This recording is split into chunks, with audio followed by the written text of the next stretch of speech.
बुधवार के दिन ऐसी कोई बीमारी नहीं जिसका इलाज ना हो पाए। कुछ ना करिए, हरा मूंग की कटोरी भर लो। मूंग जानते हो? हरे मूंग, मूंग की दाल होती है ना, जो हरा मूंग, आखा मूंग हरा की कटोरी भरो, उस पर गुड़ की एक थोड़ी, गुड़ की बट्टी, गुड़ की एक बाटी उस पर रखो, 5 बेलपत्र रख लो। और जिस व्यक्ति को बहुत भारी बीमारी है, कैंसर जैसा रोग भी है, किडनी लीवर जो भी उसके खराब हो रहे हैं, कोई तकलीफ है, ऐसा लग रहा है कि बहुत सांस चल रही है, कहीं बहुत तकलीफ हो रही है, बस वो कटोरी में मूंग लेकर, उसमें गुड़ की खोड़ी रखकर, 5 बेलपत्र रखकर, बुधवार आज मूंग कटोरी में भरकर, गुड़ की खोड़ी रखकर, गुड़ की भट्टी, 5 बेलपत्र, जिसको बहुत बीमारी हो, दमा, श्वास, किडनी आदि का आदि बहुत बीमारी हो, 21 बार शरीर पर से उतार कर महाराज सीधे हाथ में रखकर नाम गोत्र खुद का बोलकर और भगवान से, गणेश जी से विनती कर, बुधवार के दिन जो भी आ रही है, बहुत समय के बाद पड़ रही है, ये कहां से आ गया 16 व्रत का नियम? कोई आपसे पूछ सकता है, आपके घर के बच्चे कह सकते हैं, मम्मी ओ माँ क्या कर रही हो? मैंने कहा बेटा मैंने 16 सोमवार के व्रत उठाए। 16 सोमवार के व्रत उठाए? हाँ। क्या करती है उसमें? बेटा शाम के समय जब तीसरा पहर होता है, प्रदोष काल होता है, प्रदोष का जो समय होता है, शाम का जो समय होता है, उस शाम के समय पर हम 16 सोमवार का पूजन करते हैं। शिव जी का शिवलिंग का निर्माण करना या शंकर भगवान का शिवलिंग घर में उसकी पूजन अर्चना करना, उसका निर्माण करना और पूजन करके जो भी चीज से हमने सोमवार करे हैं, जो 16 सोमवार के प्रथम सोमवार में चूरमे से करो, चाहे तुम बेलपत्री से करो, चाहे तुम मिश्री से करो, जिससे तुम पहला व्रत करोगे, 16 की 16 व्रत उसी चीज से होंगे, उसी प्रसाद से होंगे। तो बच्चे कहेंगे माँ ये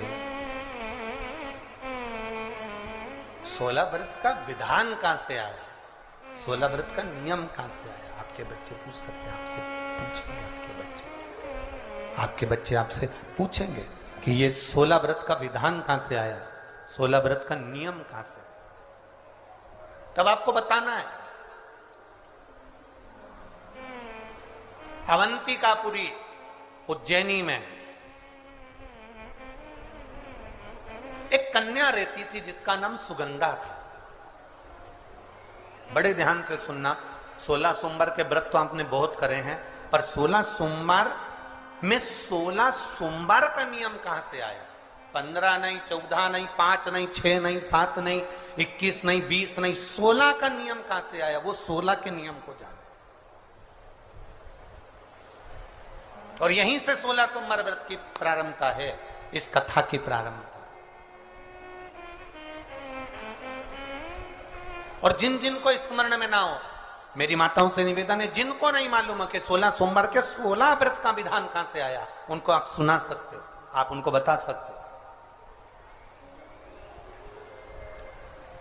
अवंतिकापुरी में एक सुगंधा नाम की एक बड़ी सुंदर कन्या रहती थी, बड़ी सुंदर थी। उसमें उसके चेहरे पर बड़ा आकर्षण था, उसके चेहरे पर बड़ी चमक थी, उसके चेहरे पर बड़ी रौनकता थी, बड़ी रौनक।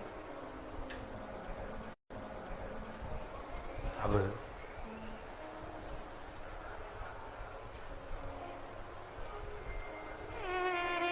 उसकी माता, सुगंधा की जो मां थी, सुगंधा जो कन्या थी, उसकी जो माता थी, जिसका नाम रेणुका था, वो रेणुका एक काम बड़ा विचित्र करती थी। किसी भी देवालय में जाती थी, किसी तीर्थ में जाती थी, किसी मंदिर में जाती थी, किसी शिवालय में जाती थी, किसी तीर्थ स्थान पर जाती थी, पुष्प साथ में ले जाए ना ले जाए, प्रसाद साथ में ले जाए ना ले जाए, सोना चांदी दान करने के लिए ले जाए ना ले जाए, पैसा धेला कहीं चढ़ाने ले जाए ना ले जाए, वो एक इत्र की शीशी में रुई को भिंगो कर एक डब्बी में भरकर लेकर जाती थी। और उसका नियम था वो रेणुका का कि वो रुई, वो कपास, वो जो इत्र लगा हुआ जो पदार्थ, जो इत्र लगी हुई जो रुई है, उस रुई को, उस कपास को भगवान के दरवाजे पर, चौखट पर उसको लगा कर आती थी। ये रेणुका का नियम था, ये सुगंधा की मां का नियम था।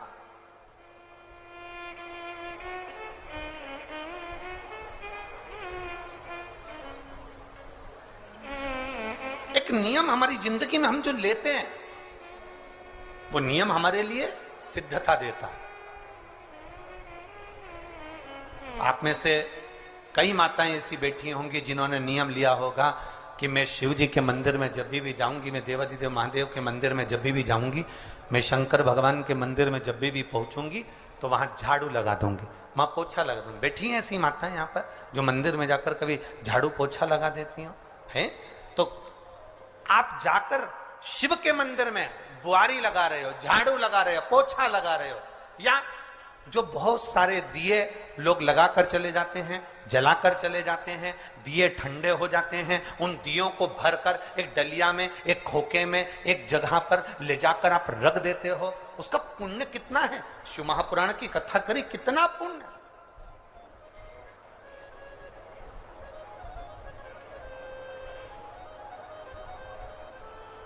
गुरु नानक देव जी ने तो अपने शिष्य वाले से कहा था, गुरु नानक देव जी अपने शिष्य से कहते हैं, संत शिरोमणि में भी शिरोमणि परम पूज्य गुरु नानक देव जी अपने शिष्य बाले से कहते हैं, बाले सुन, भंडारा करने वाला भंडारा करे, लंगर करने वाला लंगर करे, चखने वाला चखे, करने वाला करे।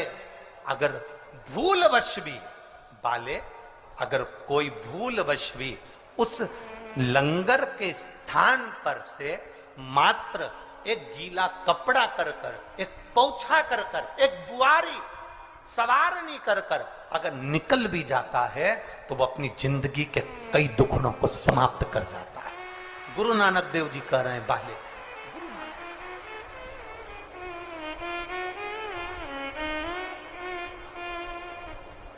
अब शिरोमणि संतों में शिरोमणि गुरु नानक देव जी कहते हैं कि कोई लंगर करे, कोई लंगर चखे, मतलब कोई भंडारा करे और कोई भंडारा खाए, कोई लंगर करे, कोई लंगर चखे।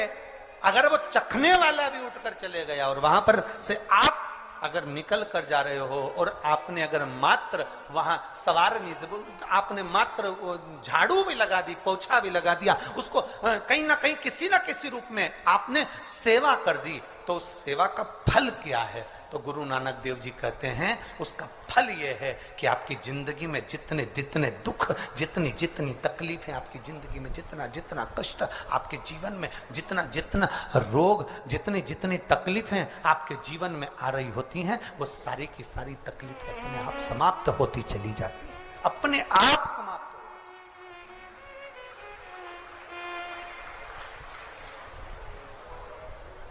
अब रेणुका नियम था, एक इत्र की शीशी में से इत्र निकाल लेती थी, उस इत्र को रेणुका वो भगवान की जो चौखट थी, भगवान का जो द्वार था, भगवान की जो दरवाजा था, भगवान का जो द्वार था, भगवान की जो चौखट थी, उस चौखट पर उसको लगा देती रेणुका। उसका फल क्या मिला? अभी इस पत्र के माध्यम से अपन ने सुना, इन्होंने जो फोटो लगाए करे सब, इस पत्र के माध्यम से अपन ने देखा कि डॉक्टर ने कह दिया, डॉक्टर ने बोल दिया कि गर्भाशय में जो बच्चादानी है उसमें इतना तत्व नहीं, इतना बल नहीं है उस बच्चेदानी में कि वो बच्चा सहन कर ले। पर पहले भी आपको कथा में कहा, देवता देते हैं पल्ला झाड़ कर और महादेव देते हैं छप्पर फाड़ कर। ये महादेव की देने की रीति बड़ी विचित्र है। आपने टीवी पर कई बार कथा सुनी होगी, उस कथा में आपने बहुत सारे बच्चों को देखा होगा कि जिन्होंने महादेव से प्रार्थना करी तो महादेव ने थोड़ा बहुत तो देता कहाँ है, मेरा महादेव देता है तो बहुता में देता है, कुछ थोड़ा बहुत देता है। भगवान कृष्ण ने शंकर भगवान की आराधना गर्गाचार्य बाबा के कहने पर करी थी और भगवान कृष्ण के घर में एक भी औलाद नहीं थी, एक संतान नहीं। और भगवान कृष्ण ने गर्गाचार्य बाबा से पूछा था मेरे घर में औलाद नहीं, संतान नहीं, क्या करूं?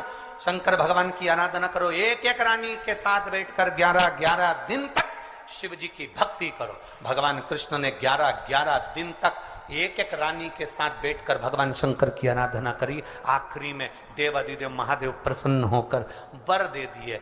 कृष्ण भगवान को वर दिया, हे कृष्ण तुमने मेरी आराधना 11-11 दिन तक एक एक रानी के साथ करी है, तुम्हारी एक एक रानी से 11-11 संतान होगी।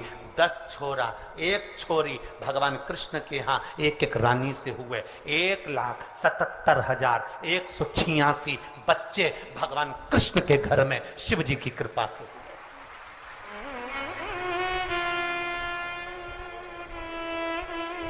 ये शिव की दया से हुए, शंकर की दया से।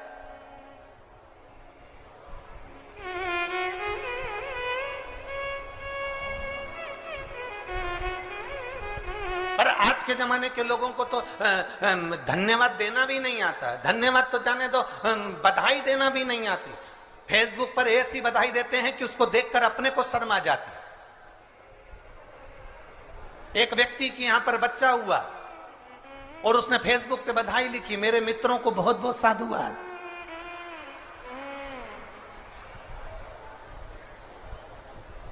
आपका आभार मैं जिंदगी भर नहीं भूलूंगा। बताओ, औलाद तेरे यहां हुई, आभार तू उनका कर रहा है। लिखना ही नहीं आता। फेसबुक पर, यूट्यूब पर, इंस्टाग्राम पर अपन 24 घंटे लोगों को इंप्रेस करने में लगे हुए हैं। कैसे ना कैसे मैं इसको इंप्रेस कर लूं। अब दूसरे को इंप्रेस करने के चक्कर में अपनों को इग्नोर कर रहे हो, अपनों को छोड़ रहे हो और दूसरे को पकड़ रहे हो और आस लगा कर बैठे हो मेरी पत्नी जब मैं बीमार होऊंगा ना तो मेरी पत्नी मुझे हॉस्पिटल ले जाएगी। पत्नी भी इंतजार कर रही है कि जितने तुम्हारे व्हाट्सएप पे दोस्त हैं ना उनको बुला लेना। मैं काय को आऊं, मैं तो जाऊंगा क्या, मैं काय को आऊं।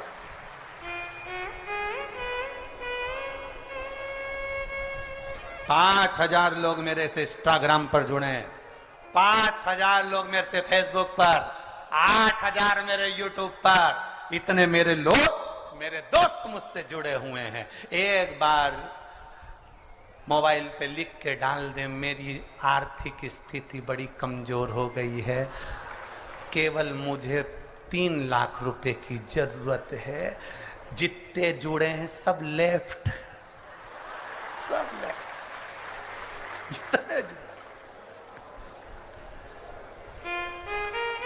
अरे वो जीजियो और मेरे छिंदवाड़ा के जीजा, बहुत ध्यान रखना। हॉस्पिटल के अंदर पड़े रहोगे, 5,000 इंस्टाग्राम के, 8,000 फेसबुक के और 10,000 यूट्यूब के, ये कोई काम नहीं आएंगे। जिसको तुमने समय नहीं दिया अपनी पत्नी और बच्चों को, वो हॉस्पिटल में तुम्हारे लिए श्री शिवाय नमस्तुभ्यम कहते नजर आए। भगवान से प्रार्थना कर रहे होंगे हमारे पति के प्राण बचा लो बाबा, मेरे पति को बचा लो, मैं तुम्हारा पशुपति व्रत करूंगी, सोमवार का व्रत करूंगी। महादेव कहेंगे इसने तेरे को रत्ती भर का समय नहीं दिया, दिन भर रात को सोया तो भी। एक बार पत्नी ने घूर के देखा तो उधर, दिन भर लगा। अब तू के कि मैं सोमवार का व्रत करूं ने पशुपति व्रत करूं, इनकी उम्र बढ़ा दो। भगवान बोले अब मैं तू बता क्या करूं। फिर भी पत्नी कहेगी भला है बुरा है जैसा। समझ में आ गया क्या? वही तार वाली चोटी, भला है बुरा है जैसा भी है, मेरा भेरू तो मेरा भेरू है। अब करे सो क्या, कहां जाए? शिव की आराधना में, भक्ति में, भगवान की आराधना में, भगवान के चित्त स्मरण में हमारी चित्त वृत्ति को हमें रमा। हम किससे आस लगाकर बैठे? किससे आस? अरे देख लिया संसार हमने, देख लिया सब मतलब के यार हमने, देख लिया झूठे नाते झूठे रिश्ते, झूठे नाते झूठे रिश्ते, अरे झूठा है संसार हमने देख लिया, सब मतलब के यार हमने देख लिया। ये किससे आस लगा कर बैठे?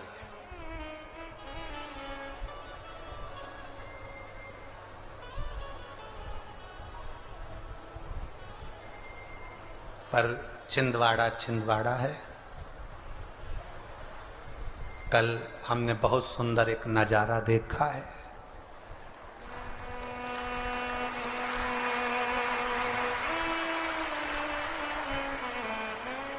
बहुत सारे लोग बिल्डिंगों पे खड़े थे, एक पति और पत्नी भी खड़े थे। बहुत गजब का नजारा था दोनों का। दुकान का नाम नहीं बोलूंगा, नहीं बोलूंगा।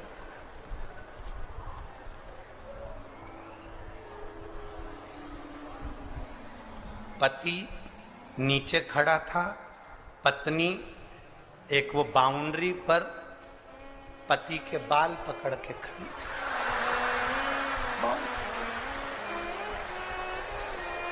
अब पति को देखा हमने तो हम मुस्कुराकर इधर मुंह कर लिए, और जैसे इधर मुंह करा तो वहां लिखा था सबना ब्यूटी पार्लर। हमने भी गजब, हमने कहा बताओ यहाँ का नजारा याद रखिए। भगवान बड़ा विचित्र नजारा। बोल बम का नारा है और इतनी सी आवाज में कल्याण तुम्हारा है। अरे बोलो जम के, बोल बम का नारा है। आप कितने जोरदार बोले। ऐसे ही बोलना चाहिए। दीन बंधु दयालु दया कीजिए, जो जम के नहीं बोले उसको उठा लीजिए। बोला तुम क्या? बोल बम का नारा है। शिव का सहारा बनाकर चल, अपनी भक्ति के बल को हम बढ़ाएं। शिव की भक्ति का जब बल बढ़ता है, शिव कृपा करते हैं। कहा रेणुका बस एक काम करती थी, बाबा के चौखट पर, भगवान के दरवाजे पर इत्र लगा देती थी। वो इत्र की सुगंध का फल ये मिला कि वो साधारण फल नहीं था। इत्र की सुगंध का जो फल था, रेणुका का जो गर्भ ठहरा, उस गर्भ से जो संतान हुई उसका नाम सुगंधा था। सुगंधा अवंतिकापुरी में रह रही है। अवंतिकापुरी